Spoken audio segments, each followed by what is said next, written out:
But before we get started today, I'd like to introduce myself. I'm sorry, I'm reading the wrong script. As more of our province opens up, and obviously with the messaging we got this week with the reopening for stage 2 on Friday, the possibility of contracting COVID-19 will remain a concern for employees. We will need to continue to practice safe social distancing in a space that formerly had no restrictions. So today we'll be looking into what this landscape looks like for employees, what we know that we didn't know at the beginning of this pandemic, and what we can do as business owners and employers to ensure the safety of our teams. So before we begin the presentation, I'd like to let you know that after the presentation, we'll have a Q&A. We may actually do some more Q&A, during this one as it goes along, be a bit more interactive. So please submit questions using the Q&A at the bottom of your screen. And we will read those questions as we get them. If we can't get to all the questions, we'll try to respond to those after with emails, but we will get to all the questions. I'm happy to introduce FirstOnSite's Jim Mandeville and Pinchin's Jane, and I'm going to screw this up, Sinopoli, who are our speakers today. With that out of the way, please have at her. Good morning. My name is Jim. We are Canada's largest restoration contractor, and we have been doing a lot of work throughout the pandemic, assisting businesses of varying types and sizes and orientations continue to work throughout the lockdown measures across Canada. This has been especially critical for those businesses who had to continue running, which is, I'm sure many of the people on the call can appreciate, is a lot more than just purely healthcare. There's a lot of pieces of the machine that have to keep operating so that our society can function even in the limited capacity it has been. So I think we're here today mostly to talk about some precautionary measures and what you as business owners and operators need to be thinking about on the moving forward here as we progress into stage 2 in Ontario. And some of the things that from an indoor air quality perspective, Janet here can talk about, as well as some reactive measures, things you can do if, heaven forbid, there is some sort of confirmed case or problem at your business after you reopen, as well as obviously some of the preventative things that can be done in advance and all the way along. So, Janet, if you want to talk about perhaps some of the general concerns and IAQ things and housekeeping things that these guys can do to get started, that's probably the way to go, I think. Sure, absolutely. I'd be happy to. I'm Janet Sinopoli. I'm the operations manager for Pinchin's Barrie office. Pinchin is a large national firm, and we've been thrown into the depths of businesses, create reoccupancy plans, as well as manage their current risk as it comes to reopening in today's world. Luckily in Barrie, we're now entering stage 2 of opening, which means there's opportunities for a lot of you possibly on this call to open your business, which is great. Some of the things I'd just like to talk about that we've done at Pinchin and helped people with assisting them on getting back into their buildings. We've worked diligently with FirstOnSite, specifically in the GTA and around the Barrie area as well, doing cleaning of facilities. So kind of what that looks like is when you've had a presumed case or a confirmed case of COVID-19 at your workspace, a qualified contractor would come in, such as FirstOnSite. They would clean and disinfect the facility with appropriate Health Canada virus to all the touch points of things that would be cleaned as a result of and then Pinchin would then, we would assist the contractor by documenting the cleaning process that's occurring and then doing any testing afterwards to confirm that things are clean. So that's one aspect of the work that we've been helping out with businesses. The second aspect that we've been helping with is reoccupancy plans, because honestly, let's face it, we all want to get back into our buildings. So we've been working very diligently with businesses on trying to figure out how to put numbers of people back into their spaces with a limited floor plan. So for example, 6 feet of distancing, figuring out how to occupy spaces, buildings, kitchens, boardrooms, even spaces where tenants are located, hallways, elevators of all things. Quite elaborate plans is what we've been trying to work at. So we've been working with a lot of Canada's top firms, as well as local staff or local companies as well, to make sure that everyone has an accurate plan to allow people to start coming back to work. Jim, I'll throw that back over to you now. So I think an important thing as I start to see some questions come up here, maybe we'll get into some fairly specific topics. I think something that's interesting that a lot of people don't have a great grasp of is the difference between cleaning and disinfecting, and really what's involved in disinfecting. So the act of disinfection can only occur on a clean, hard surface. Okay, so when we come into a business, a lot of businesses say that have a warehouse, and that warehouse has got a lot of dust on it, like many warehouses do, on the pallet racking, on the shipping and receiving desk. They're not necessarily the cleanest environments. Cardboard's not a great thing to deal with. The issue with that is that you can apply all of the strongest disinfectants on the market that are approved by Health Canada that'll kill COVID, that'll kill things much scarier than COVID, and it's not going to do anything if that dust is still there. So the critical part to this, as you're looking at your cleaning procedures, like the health department's recommending, there's a lot of increased cleaning that's going to be required in your businesses going forward, is step one is everything needs to be clean first. So that means it needs to be clean with soap and water, or a degreaser and water, depending on the type of business you're in. And of course, that product needs to be properly handled and properly sourced for your business environment. So if you have a food grade facility, it needs to be a food grade cleaner. And then once it's clean, then you can apply the Health Canada approved disinfectant. Just because it says disinfectant on it and you bought it at Costco does not make it a disinfectant. It needs to have a DIN number on it, which is, I believe, an 8 or 9 digit number. And it has to be approved by Health Canada. If you Google Health Canada approved disinfectants, there's a list right there from the federal government that lists all the products that are approved or recommended for, virucidal disinfection or for this type of event. So I think that's an interesting thing.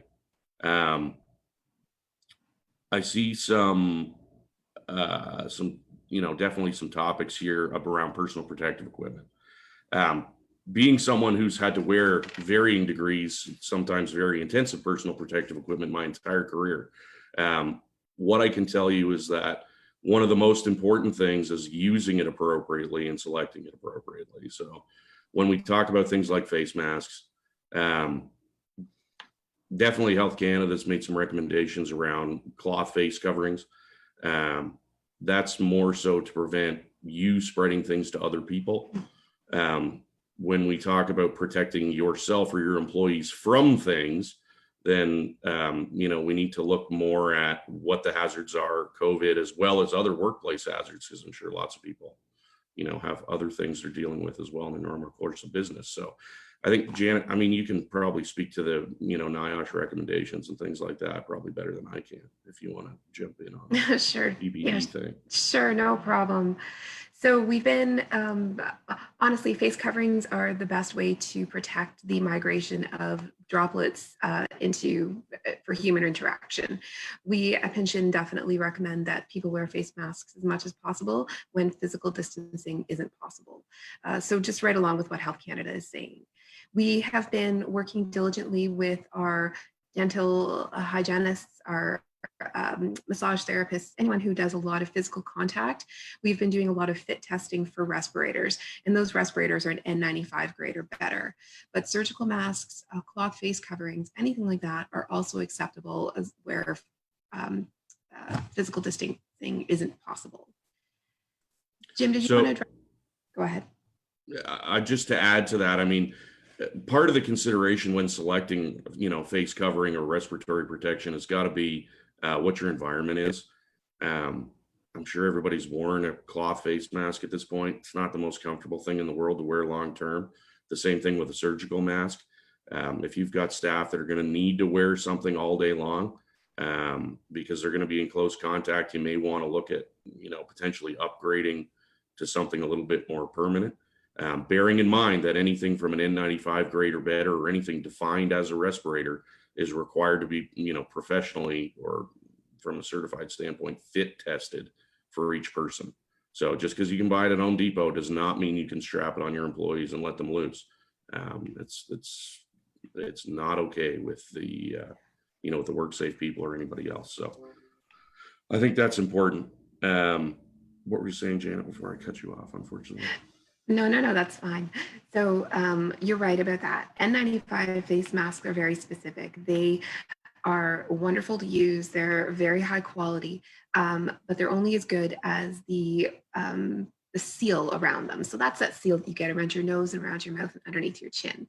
So fit testing those specific face masks are something we've been doing quite frequently especially for our healthcare providers.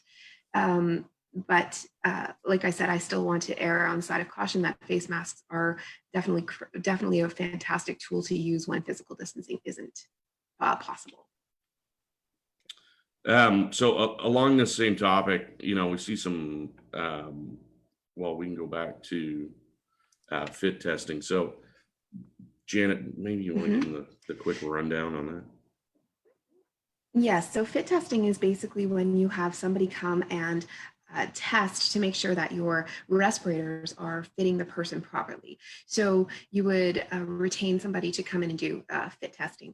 Fit testing is when we come in and we would use a hood, and we would put the head over somebody who is wearing while you have the let me start again. You put the respirator on, we put a hood over your head.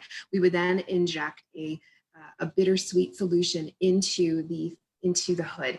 You would turn your head side to side, up and down. We would get you to talk. As long as you can't taste that bittersweet solution in your mouth, then that's saying that you're not breathing in any of the contaminants around your head, which means that the respirator is fitted perfectly to your face. That's what fit test is. There we go. So on, similar topic here about gloves. So we've all worn gloves our whole life, and most of us are doing it wrong. The gloves are only as good as how you treat them, and how you don them and how you doff them, or how you put them on and how you put them off. So gloves can protect you from just about anything, but if you are not very, very careful with how you take them off again, you're just going to get that contaminant on you again. So they can be very effective, but they need to be changed very, very frequently. Once those gloves have touched something that's potentially contaminated, now the gloves are contaminated. So before you touch your face or your arm or another doorknob or what have you, they would need to be changed again and properly removed, which is a little bit tough without a 3-stage PowerPoint. But it can be helpful to wear them in certain situations, but certainly wearing the same pair of gloves all day, in my opinion, if anything, is probably more detrimental than not wearing them at all, because it's going to lead you to not wash your hands as often as you probably should. So can you guys talk a little bit about the different kinds of sanitizers, like hand sanitizers? At the chamber here, we've picked up a gel type oil-based disinfectant that we're going to put on hard surfaces, but you've got hand sanitizer and then hand washing as well. But I know that there's varying degrees of that. What should the common business owner that's got people coming in and out be looking at to have sort of for use for employees and for customers as they enter? Okay, so hand sanitizers are a fantastic way of obviously stopping the spread of anything that's coming into your business. So we've seen a lot of businesses put hand sanitizers immediately on tables or at pump stations just before you're entering into a facility. I'm sure a lot of you have gone grocery shopping or to Canadian Tire or something like that lately, and every time you enter a space, you've noticed that you need to disinfect or hand sanitize your hands. Anything with a 70% alcohol base or higher is fantastic for sanitization. So it's something that you might want to consider, that if you're having the public come in, your staff come in, that as they're walking into the building, they sanitize their hands. I think that's a fantastic way to obviously make sure that people that are coming into the building now have clean their hands, they're nice and clean, they're ready to go, and they can, and they're not going to be bringing anything into your facility potentially on their hands. Jim, you want to add to that? Yeah, I mean, certainly you know, the hand sanitizer thing is crucial. Hand washing is crucial, much as the health department has preached for 30 years now. Lots of us are still terrible at it. Lots of us are still not following their instructions for the full length of time and the full procedure. So that's critical to reinforce with your employees and with your customers, depending on your, you know, the nature of your business. When it comes to disinfectants specifically, again, you're looking for something with a Health Canada DIN number. There is a pretty extensive list on Health Canada's website of things that are approved. Also, what's critical, again, from someone who's worked with these products their whole life, is it's really important you read the instructions. If it says 100 milliliters per 4 liters of water, they mean it. If you use too much, it may not work right. If you don't use enough, it may not work right. So it's very critical you follow the instructions. And just to add to that too, Jim, thank you. It just reminded me of something, and sorry for cutting you off. These products are only as good as they're being used, and that's essential to what Jim was saying. A lot of these products have a contact time that the solution needs to stay in touch with something. So for example, it's not just a matter of putting something or spraying the disinfectant on a surface and then immediately wiping off. A lot of these viricides require a 10-minute contact time. So you're spraying the doorknob, let's say, for example, with this viricide, you let it sit for 10 minutes. And then if you need to, you go back, you spray it again, and you wipe it clean. It's more or less the contact time, because that's what's going to actually, for lack of a better term, kill whatever could be potentially lurking on the surface. So, and along those same lines with disinfectants, a lot of what's out there right now, from an availability standpoint, is not the easiest thing to work with from a personal protective equipment standpoint. So we all know we have to wear this personal protective equipment for COVID, but we can't forget, you know, the basic women's regulations around chemical use. So you need to be reading the instructions on that viricide or disinfectant or degreaser or whatever you're using. A lot of them are quaternary ammonia based, which can be very corrosive, especially if they're in a concentrated form. So there's some very specific personal protective equipment that you need to wear just to handle that chemical. So that is an important consideration as a business owner in selecting what you're going to buy is, do my people have the appropriate training to use this chemical? Do I have the appropriate, you know, perhaps aprons or gloves or face shields required to use this chemical? Like that's, it's something you need to think about rather than just, you know, buying it because the supplier said it's what he's got. So definitely something to think about. So we have a list on our website, and there's also the Ontario list of of suppliers. You know, as the supply chain got weak, we added that in just to make it easier for our members, obviously, to find stuff locally. But again, there's varying degrees of that. You know, the stuff that we've got is more commercial grade. It came pre-mixed. I know that there is a life cycle on that pre-mix as well. You know, sanitizer quat-based ones.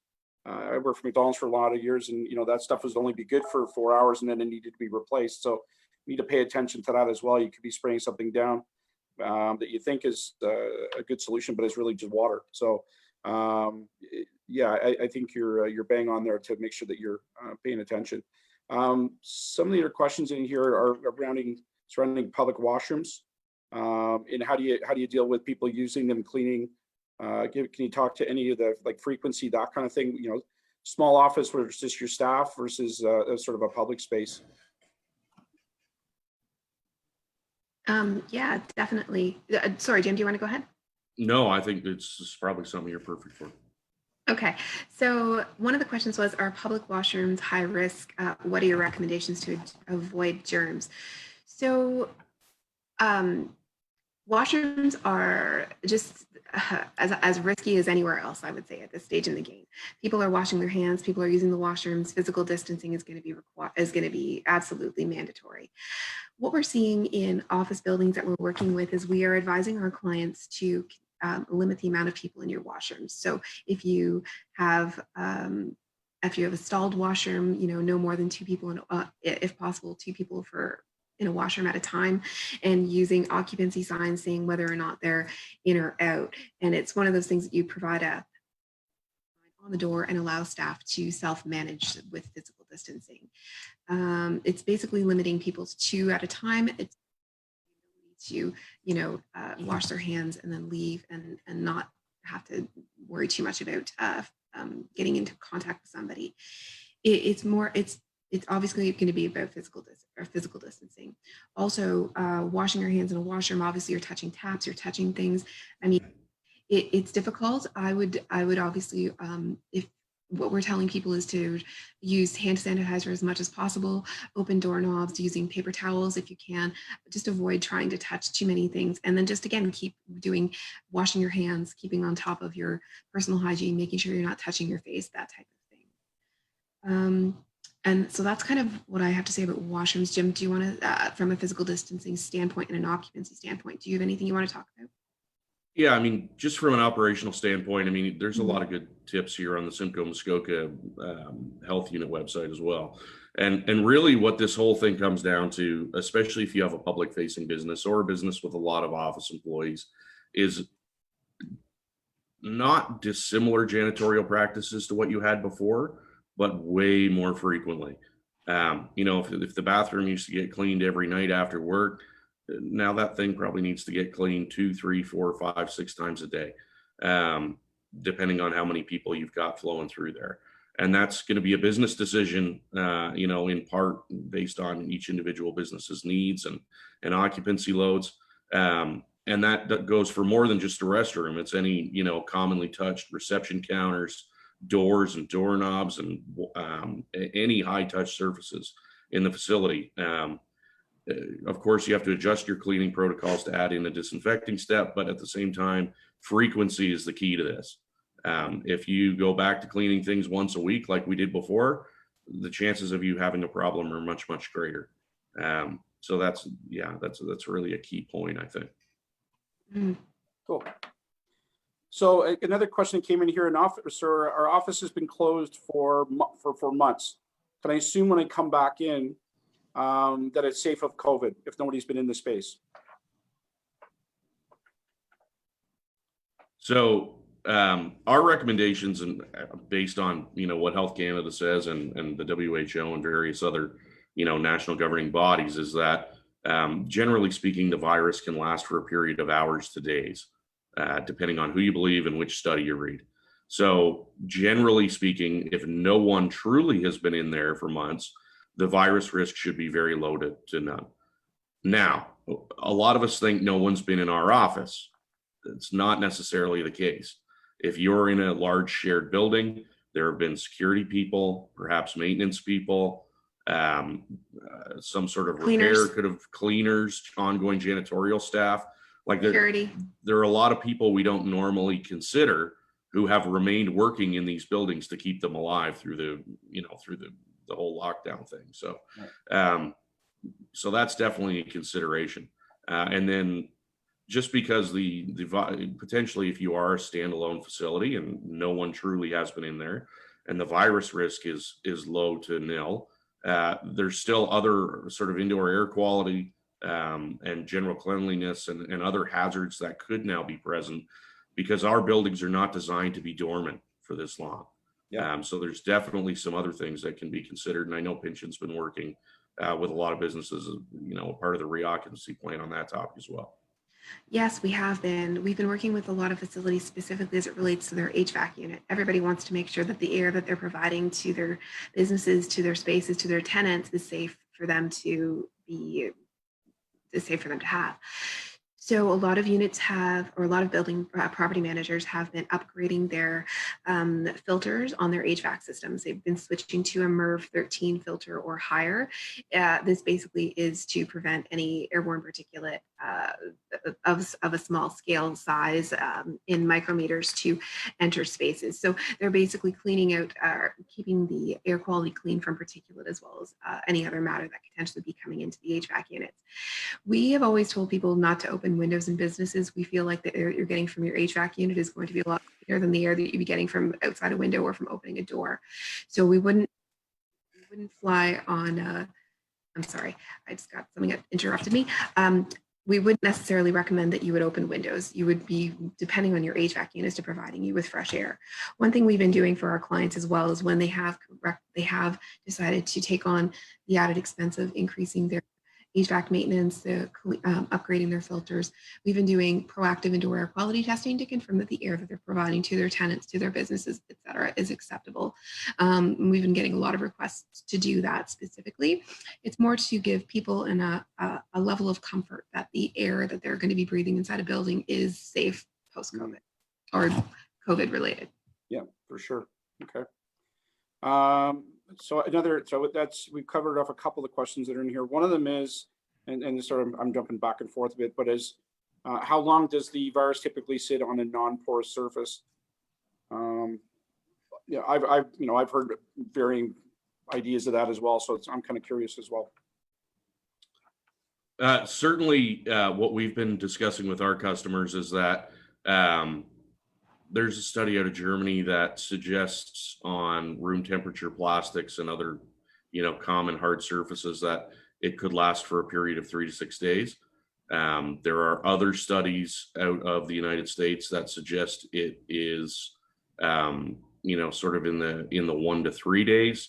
And then there are other studies out there that, say sort of 4 to 24 hours. Now, there's a lot of things that go into that that are really difficult to measure, which is why this real science is all over the place. So everything from, the surface that the capsid's sitting on to the background dust and particulate that's there, to the temperature and ambient humidity in the room, to the UV light exposure, the variables are innumerable. So it's not something that we're willing to put at 23 and a half hours, you're safe limit on. And we always urge, especially business owners, to err on the side of caution because of the potential liability exposure. So certainly if no one truly has been in a space for months, we've not seen any science to suggest something could last that long, and almost anything could last that long. But if it's a day or two, or once we reopen here and, you find out that yesterday there was a person in your facility who has now tested positive, that's a real problem that we think from a liability perspective and health and safety perspective, you need to address and address quickly. Absolutely. Absolutely. So are there any resources that you guys, obviously you're developing these plans, but where do you go to find your information? Have you found something that's particularly valuable that's commonly available on the provincial or federal websites? Have you got any tips along those lines as far as an individual business developing a plan, other than phoning you guys for some professional help? There are a lot of great plans out there. The GTA has put out the City of Toronto has actually put out a reoccupancy plan based on high-rise buildings. I know that the AIHA, BOMA, IFMA, a lot of property management firms have also put out reoccupancy plans with really great information. They're more generic, whereas we're finding, some of our other clients are looking for more specific to their individual spaces. Information out there that really is useful. It's just depending on whether you feel like you need some help or if you can manage it on your own. One other thing we've been helping too is as people are developing their plans, we've been allowing people to send us their plans, and we've reviewed them for them and given our opinion as necessary, which has been great in helping people make informed decisions about reoccupying their spaces. Yeah. I would suggest that any business that has a high amount of traffic really needs to be looking for some professional help in developing these, the smaller solopreneurs, that may have a smaller storefront where they don't have a lot of traffic. They may need to address it a bit differently, but there is a cost for all these things, and we've got cash-strapped businesses. So, anything that's ready and inexpensive is a good idea. But and one of the reasons why we're doing these webinars as well is to help people get a better idea of what they can do to help themselves. I've got a question here about the MERV 13 filters and do they restrict airflow? So that's actually, I see that as well. The question is, doesn't the MERV 13 filter restrict airflow and possibly strain the equipment? That's a really great question, and it's actually true. The MERV 13 is a great filter. However, it could potentially restrict airflow. It's very important that people understand the filters that they're putting into their HVAC equipment.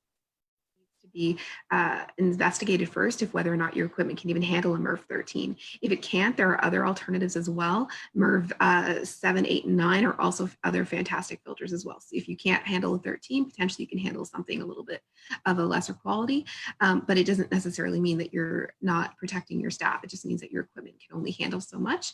Therefore, do the maximum of what you can is what we're basically recommending. Okay. That's Yeah, and it's good to know. it's critical on that point that you consult an HVAC professional. Absolutely. You know, I've been in construction and restoration my entire life. I'm not going to pretend to tell you exactly which filter you need in your building. You need to consult a professional and make sure that that system's designed for the right filter, because you can cause, you know, irreparable damage to your rooftop units or your HVAC unit by over filtering them. So that's definitely something you need to investigate before you just go out and buy a filter. Yeah, that's an excellent point. And by no means am I saying everybody run out and get a MERV 13. It's look at what your system can potentially handle with the help of your HVAC people to assist you to make the right decisions. So absolutely, that's my recommendation. Well, we may have lost Jim there for a second. Oh, there he is. No, he's back. Sorry about that. Sorry about that. That was, I know you're up in Fort Mac or something, are you not? Yeah, I'm managing our response to the overland flooding they had here in Fort Mac. So I've been here since late April, Wow. which is part of my job. Actually, I live in Aurelia, but I have not been back there since late April. So looking forward to it. Hopefully I'll be back in July. Absolutely. Absolutely. We're about a half an hour in. We got a few more minutes before we get to sort of close up. So we'll get to a few more of these questions. We've got two questions. I'll sort of bundle them together from one of our members. Are floor markings required in a store to ensure social distancing? And on top of that one, how many people are permitted to be in a store at one time? So I'm not sure. I know that stuff is readily available. I'm not sure if all of that has been released by the province yet, but from a capacity standpoint inside of a building, but can either of you guys speak to that? I mean, obviously we're not the province, right? And my understanding is Ontario has not released regulations that are that specific yet. What they have said is reduced capacity. What I can tell you about some other provinces that are a little bit further along, specifically Alberta and British Columbia, is that they're recommending no more than 50% of capacity or rated capacity in a facility from a retail perspective. So things like grocery stores or convenience stores or what have you, even clothing stores are recommending no more than 50% capacity to be able to maintain social distancing. And as far as markings on the floor go, to my knowledge, the province hasn't said that yet. But I think it's just good common practice to be able to help your customers, you know, and give them a bit of advice and say, hey, this is you know, how far apart you need to stand. You know, you can ask 10 people on the street how far 2 meters is, and I almost guarantee you not a one of them will know exactly how far 2 meters is. So if you're concerned about that and you want to help your customers, I think it's a great idea. It's very low cost. I mean, you just need a roll of tape, right? Yep, in a lot of ways. So a question here again from another member. What would the cleaning procedure be in an office that does have a case of COVID? Do we need to bring in a company to clean, or can we do it ourselves? So I think we've sort of answered this through the discussion, but maybe just specifically, what are your opinions on that? I know you're going to tell them to come and see you, but is this something that you would recommend that they handle on their own? I mean, I'm not even going to say that, to be honest with you. I mean, what I'm going to say is that the cleaning itself is not, it needs to be very, very detailed. And people need to have training and experience in very detailed cleaning, generally a step above standard janitorial. And whomever you hire or train or what have you to do this, the most important part is that they're wearing the appropriate personal protective equipment and that they're very good and experienced at taking that equipment on and off. We've had hundreds of people across the country doing this decontamination work for months now and have been fortunate enough that none of them have gotten sick. But we've also invested a tremendous amount of time and money and effort in training our people to properly don and doff their equipment. There's a lot of studies out there, even in medical environments, where the medical professionals most often are likely to get infected when they're taking their personal protective equipment off. That's really a large part of the skill set that gets overlooked. The other thing is that I would caution, if you've got a confirmed case or suspected case in your business, is you get what you pay for. If you've got somebody who had a sign on a telephone pole in your neighborhood who can come and do it for $300, you're going to get $300 worth. Mm-hmm. So that's the only thing I would caution. There are many competent, trained, experienced firms out there. Certainly we're one of them, but there are many options and different price points and extents to which one can go to, because again, the science on this stuff is a little bit open-ended still and open to interpretation. So. And let me just add to that too. What we've been seeing is we've had a lot of people say, well, we have a cleaning company that regularly cleans our business. Are they good enough to clean our facility? So what we've been asking people to do is have your cleaning staff submit their cleaning procedures or to specifically deal with a case like this. A lot of companies will have what's called an enhanced cleaning procedure that they're using to do further cleaning on spaces below the 2-meter mark, frequent touch points, trying to increase. You could ask them for what products they're using. So if the protocol that they're submitting to you is acceptable and you feel that that's fine for your business, then by all means. But if you feel like the cleaning procedures that they've submitted to you isn't satisfactory, then people like FirstOnSite are a great alternative to start doing this cleaning for you so that you can protect your staff, the public, etc. Yeah, and I would add, just from a past business owner standpoint, I think the liability that you take on by not getting it done properly can be very detrimental in the long run. More specifically, because you're not protecting your most valuable asset, your people and your customers. So that would be something that I would certainly sort of be leaning towards. You're not an expert in cleaning unless you're a cleaning business, and leave that up to the professionals to take care of things. Exactly. And if you're not comfortable with the procedures that are provided to you by your cleaning company, then by all means outsource it, because the last thing you want is somebody to say that they've contracted COVID-19 from your facility or close contact by something like that. So you just want to be able to protect yourself and saying that you've done everything you can to protect your staff and the public. So my job requires me to visit other businesses. Mm-hmm. What would you recommend I do to protect myself and the businesses I'm visiting? I think that's relatively a standard with the, maybe wearing a mask and gloves and, not touching your face. I think that would be more the general procedure. Yeah. And also too, your business should probably have created like a field guide or some kind of some sort of direction on what you should be doing when you are entering other people's businesses. I know that some other businesses also too, if they are having outside contractors come in, they're asking you to sign a COVID-19 waiver, saying whether, like, asking you if you're feeling sick or etc.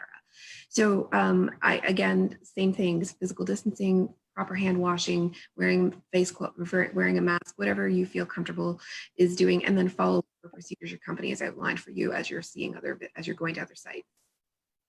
Perfect. Okay. How far do we need to go in collecting? And it's another question from the field. In collecting data for possible contact tracing, if required, should we be asking for addresses, phone numbers, email addresses? Is that our responsibility to reach out if we have an outbreak, or does the health unit take care of that? First of all, I'm not an attorney, but personal information, as we all know, is a very sensitive topic in this day and age, and the Privacy Act in Canada is pretty stringent. Mm-hmm. So I would be very careful about additional information collection and what you're doing with that and how you're doing that. The same as you would, everyone's trying to collect as much data as possible on their customers already. That definitely is a public health responsibility. Contact tracing, they're going to want as much information as you can give them, but that's really more a public health question, or perhaps even for your general counsel. Yeah, one of the things we're doing at the chamber is we have a sign in and out sheet, right? So we have a very limited number of people coming in and out, but they sign in, sign out. That way we know at least who's been in the building. But that's about as far as I think we're going to go in terms of collecting information. For the most part, it's just going to be the same staff. But at least it gives you a time frame as to when they were in the building. It's generally a good practice anyways for any business from a security standpoint. But yeah, good question though. Another one here. What other environmental items should be aware of for buildings that have been not occupied for a few months? So I guess that would be environmental hazards. Like what other hazards could be potentially there that should be considered? I know like carpet off gases, that kind of thing. Is there, I don't know. I'm spitballing. No, that's fine. There's lots of things that can happen in a building when they haven't been vacated or when they've been vacated for, so many months. You could have had roof leaks or toilet backups or any type of water infiltration. That's obviously an issue. You could have rodents or mice or infestations of that kind of thing. These are all things to keep an eye out for.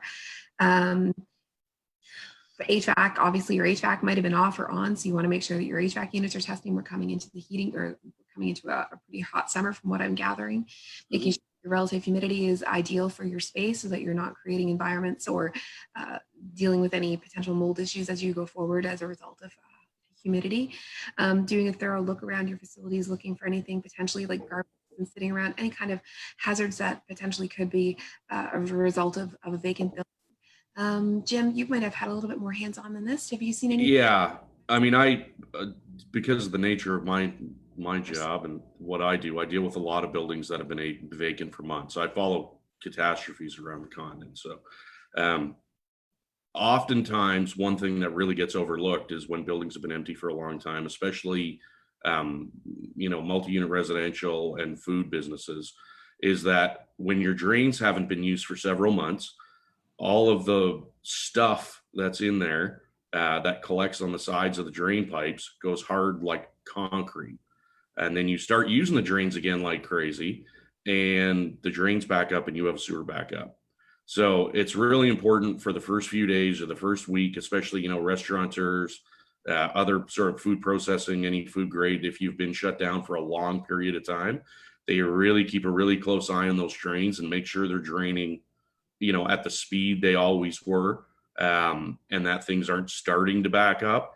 Most of the time, when you have these, dried out drains that cause these backups, it is apparent from the beginning if you're used to the building. The drains will run slower, they'll bubble, they'll gurgle, something will be strange.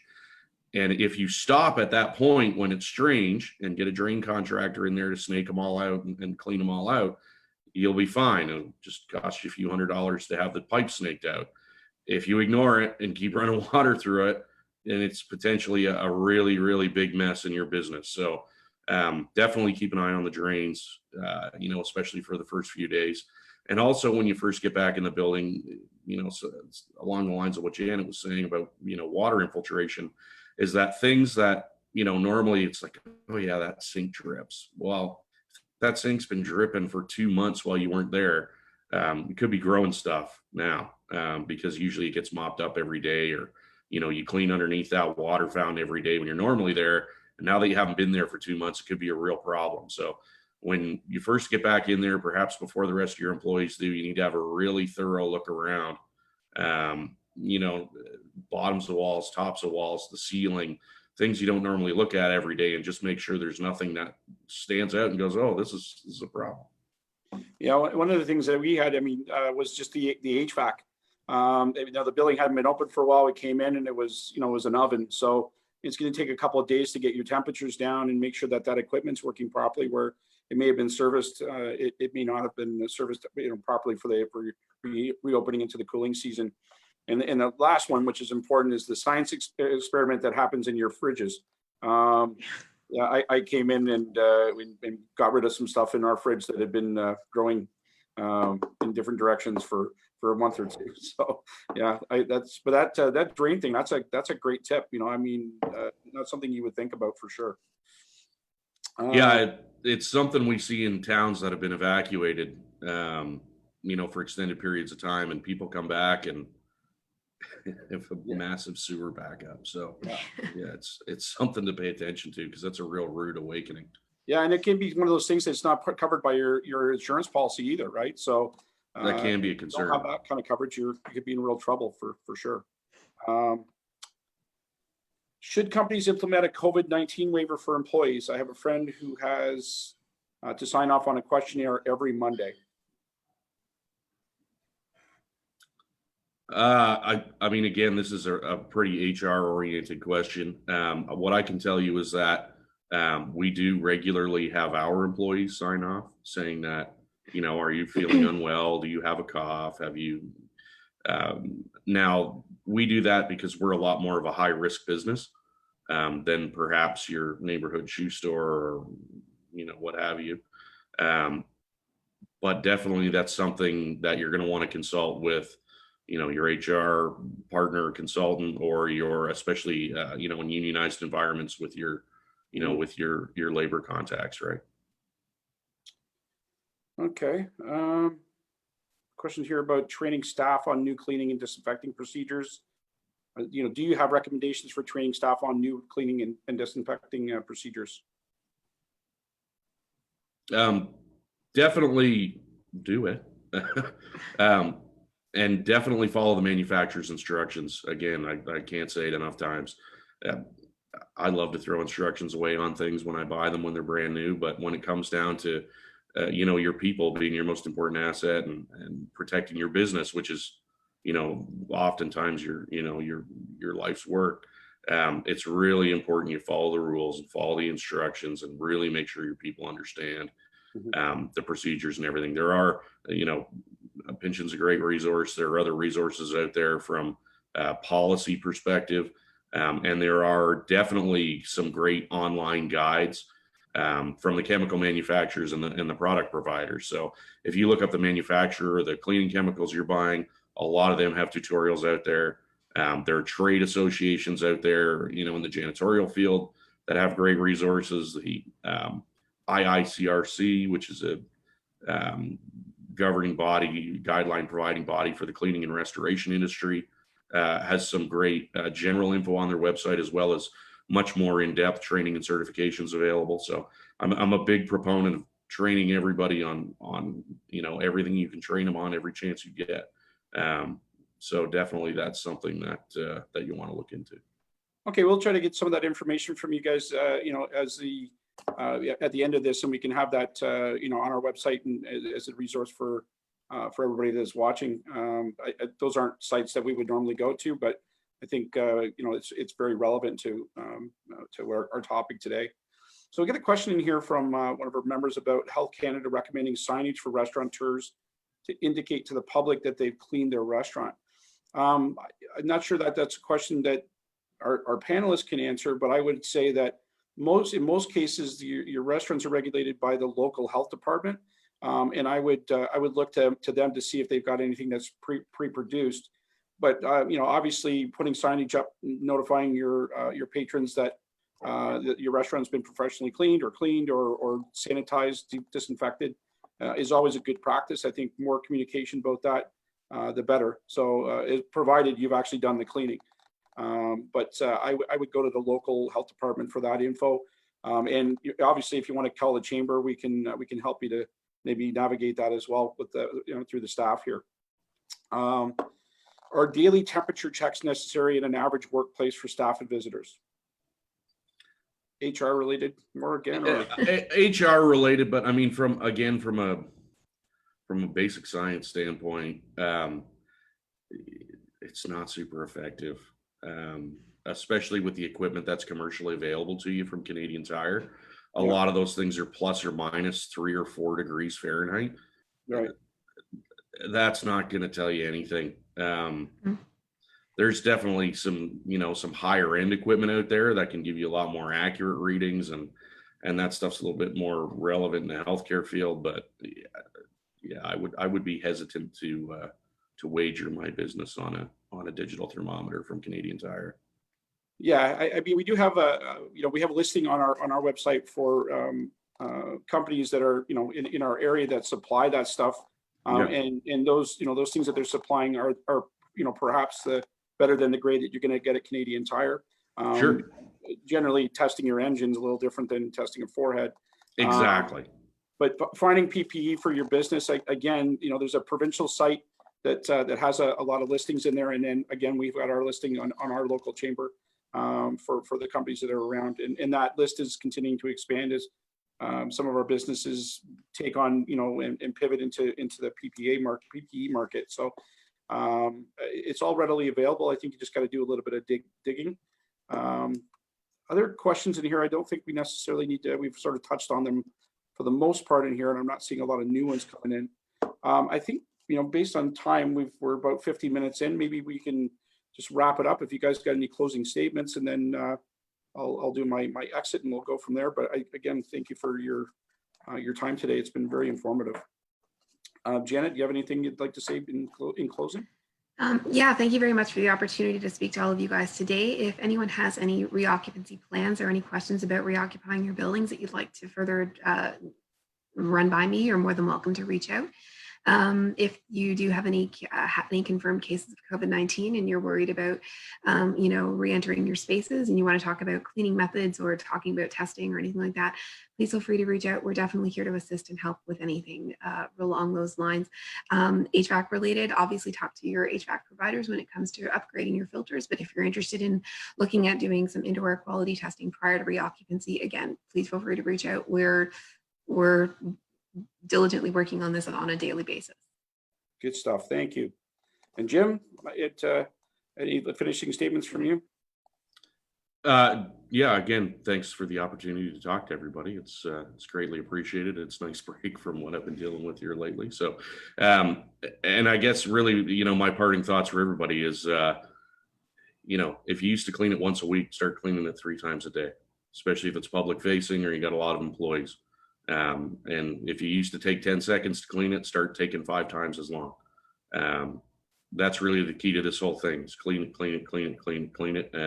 And on top of that, just, protect your employees and don't just throw jugs of chemicals at them. Make sure you read the instructions. So, and if you got a confirmed case or something that, is intimidating to you or something you're not comfortable having your people deal with, then definitely look for a qualified, experienced firm that can help you with that cleaning, not not something off a flyer on a telephone pole. Yep. So it's great advice. And again, this is not the time to be cutting corners. If you want to reopen and stay reopened, if we all do this properly, we're all going to be in a better position. And when I say all, all members, when we cut corners, it shortens the our longevity really with the getting to the next stages and getting back to something that's more normal. So thank you again for coming today. In closing, I'd like to thank you for joining us in the work that you're doing in your business every day. We urge every leader in our community to maintain their focus on slowing the pace of transmission of COVID-19, whatever stage of operations their business may be currently in. Barrie Chamber is here to help you through this. Please feel free to email us or call us. The office is slowly reopening. I'm in here every single day. And we can connect you with the right resources every single time. We implore everyone to please shop local. We need more now than ever to support our local businesses, whether it's takeout from a restaurant or gift certificates to help businesses ride out the storm. Maybe it's a larger company that has a local presence that are employing local employees. Stay off of Amazon as much as you can, buy local. And again, as our province takes steps towards reopening, please ensure that you continue to follow social distancing requirements and the rules as they come out and take them seriously. The safety of our community is the responsibility of all of us collectively. So again, thank you very much for your time today. We'll post your information up on our website.